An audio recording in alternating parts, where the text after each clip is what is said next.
What is good, fight fans? This is Ashley's Corner. I wanted to talk about something I've been hearing about since 2017, since when I first made my channel.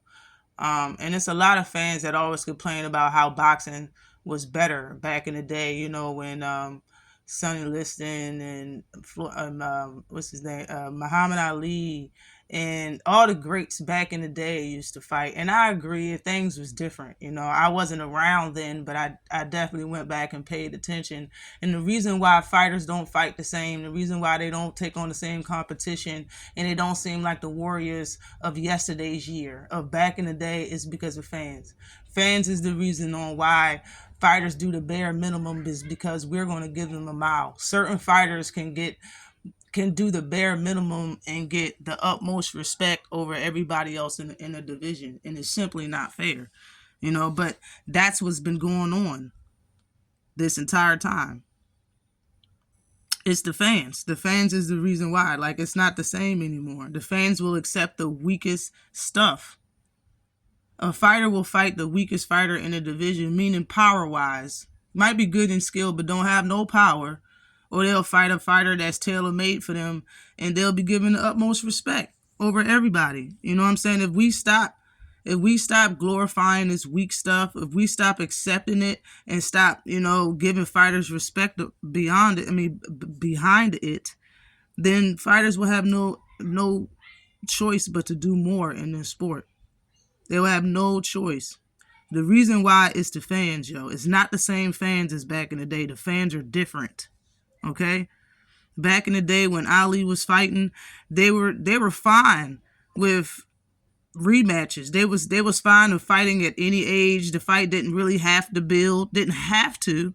It wasn't a must. They'll fight each other 3 or 4 times. It was cool with rematches. They was cool with catch weights back in the day. Those fighters did that without anybody pushing them to do it. They made fights happen, regardless. Fighters don't do that now because fans accept it.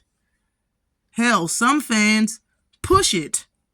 They push the weak stuff. But now the fighters be like, no, let's let the fight build up so they can talk trash for 3 years, and then maybe the fight may or may not happen, bruh. And fans respect it. Like, this is the reason. This is the reason. Any excuse, and plus this right here, Boots. Any excuse on not to fight a man with a title with almost 30 fights that's been named a cheat code, any excuse not to fight that type of fighter should be frowned upon. Back in the day, it would have been frowned upon. Back in the day, it would have been frowned upon. Nowadays, bruh, people push that. People get mad when you talk about Boots versus their favorite fighter. I mean, it's not even about Boots. If you've been paying attention, this is a whole fans problem about boxing in general. That's just an example. Back in the day, no other fans would agree. Back in the day, there would be no fan agreeing with no other fans talking, unless they was racist, because we are talking back in the day. Well, it's kind of still here today, but no fan would be sitting there in droves of people and in a bunch of chats talking about Muhammad Ali need to get a belt. You know what I'm saying? Well, he needs to do more. He ain't ready. Like, really, yo? Fans glorify that today. Y'all glorify the weakest stuff. And when someone real or someone does something true, something truthful or real happens, that can be very respectable in this sport. If it's not coming from your favorite fighter, or if it's coming from a rival of your favorite fighter, you shun it.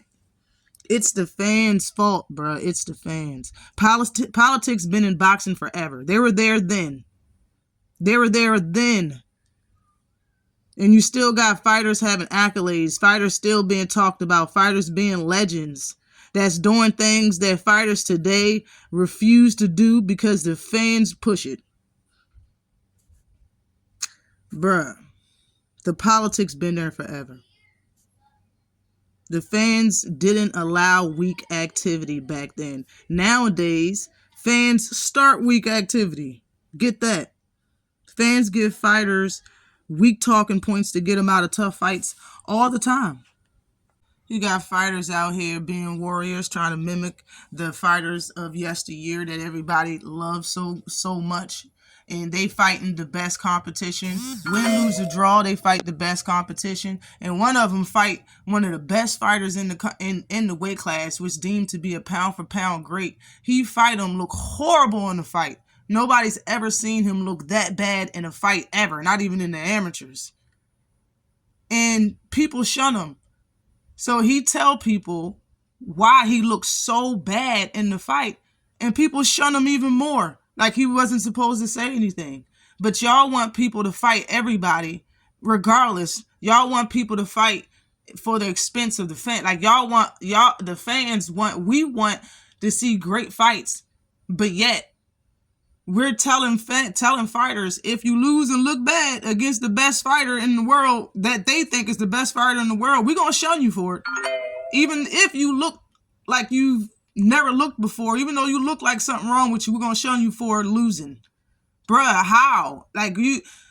It's the fans' fault. They wouldn't do that back in the day. If they lost their fight again, it's fine. It's a rematch clause on the fight. And people trying to talk Earl to the ledge and to jump off of it. The man ain't ready to retire. He said something was wrong with him. So why are y'all still talking about retirement? One or two, both can't be true. You can't say the man looked bad and he should retire at the same time saying that. Like, you come on, one of them can't be true. Earl looked bad. He need to retire, look horrible. But once he says something wrong with him, you shun him and act like he's lying. Yo, it's the fans' fault. Is Terry Crawford the best? All right, so is it just him? He just lost. So what? It's one loss. You see how the fans act? And this ain't about Earl Spence. It's not about Bud. It's about y'all fans, man. I can go on. And yeah, there's young boxers in professional boxing fighting today. They want to talk for themselves and be opinionated and say whatever. You know, I'm telling you, if all of us use the powers that we have right now to make boxing not the way it was, make boxing not the way it should be, bro, use that same shunning power to shun them, they will change their tune. I'm not saying that we should do that. I'm just saying it's the same thing. It's the same thing, yo. If we shun the youngins for saying and doing stuff, they would have to change their tune. Look at T.O. T.O. went from disrespecting Bob a couple years ago, not caring about nothing, to now he talking about how he can work with everybody. He kind of making statements like he feel apologetic. He said Top Rank can keep all the black fighters. And then now he's saying that he's a black fighter because the man was shunned. You understand me? The man was shunned and it got to him enough for him to change his tune. I understand. He still sound crazy. He's still crazy as a bat. But the stuff that people started shunning on, that racist stuff, it got to him. He had to talk about it because he knows it's bringing his stock down. Oh, you don't want the black dollar? Fine. Fine. If fans don't allow it, it's going to change. It has to. Fighters want to stay in the main light. They want to get more fans. They don't want to lose it. They don't want their stock to drop. And they didn't even lose a fight. They don't want their stock to drop. Yeah, personalities do matter nowadays in boxing. The things you say will make or break you. When it comes to Rolly, for instance, Rolly didn't come out to, people didn't put cameras in Rolly's face to hear him talk trash until he started talking about Tank Davis. He had fights before then, and he wasn't the way he was. People didn't put cameras in his face. When he started being who we see he is today, when he started verbally being like that, that's what fans like. So he continued to do it. If fans shunned him, he wouldn't have did it. He wasn't doing it in the beginning. He wasn't doing it in the beginning. That's what people liked about him. It sold him. So that's what he's doing. Personalities do matter. It makes and breaks you in this sport. He got recognition for dissing other fighters. That's what got him the camera time, is what I'm saying. The fans, we control the cool in the sport. We control what's cool to say and do in this sport. A lot of fans think we actually make and push fights. We make things happen. If that's the case, you can use your power for good. You can. You know it's bad though when you a fan of a fighter and if somebody else is a fan of a fighter that want to fight your fighter, you tell them your fighter ain't ready. Like, why do you care? Like, we are fans. If the fight is a good fight, if we can agree that the fight will be entertaining, why do you care so much if your fighter is going to win? If your fighter is going to beat the fighter that I'm talking about, it don't even need to be my favorite fighter. It could be a fighter that I'm talking about. Why does it matter if your fighter is going to win? Why should that stop the fight? It doesn't make any sense. You know what I'm saying? And yeah, some of this stuff is harmless. You know what I'm saying? Just saying it once this playing amongst friends on YouTube is cool when trolls is watching but not saying nothing in the chat and they use that shit as actual talking points elsewhere. It's a problem, man. It's part of the problem. And it is harmless until you do it excessively, habitually, over and over again, constantly. You keep saying stuff like that to argue about a fight not happening. That's the issue. A fight not happening. It's too much. And then they start making agendas behind these whack, weak reasons. It's weak activity. They start making agendas behind it. Like, bro, if you really think that your fighter is that good, you think he's the best, you think he'll beat this person or that person, just be honest with who you think he won't be. It's okay.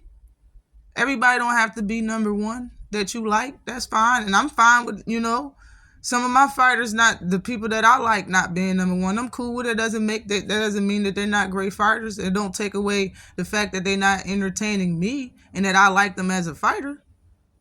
But if you really think your fighter is going to win, prove it and let these fighters fight. If you got that much confidence in your fighter or whoever you like or whoever you argue about, prove it and don't lie about nothing. Don't try to stop him from fighting hard fights or her to stop her from fighting hard fights. Prove it, yo. Prove that you want to make boxing better. Stop the BS. Just stop it. If they lose, it's 100% fine, yo. Greats lose greats have lost. Legends have lost. Great fighters in the sport have lost. Your favorite fighter, look up to a fighter that lost. Believe it. Your favorite fighter looked up or probably still looks up or admired a fighter that had a loss when he was admiring them. It's 100% fine. If you want boxing to be the way it was, prove it, and the fans got to be the one that changed first. Prove that you really like boxing and you want it to be the way it was. And over time, maybe boxing will have a better chance.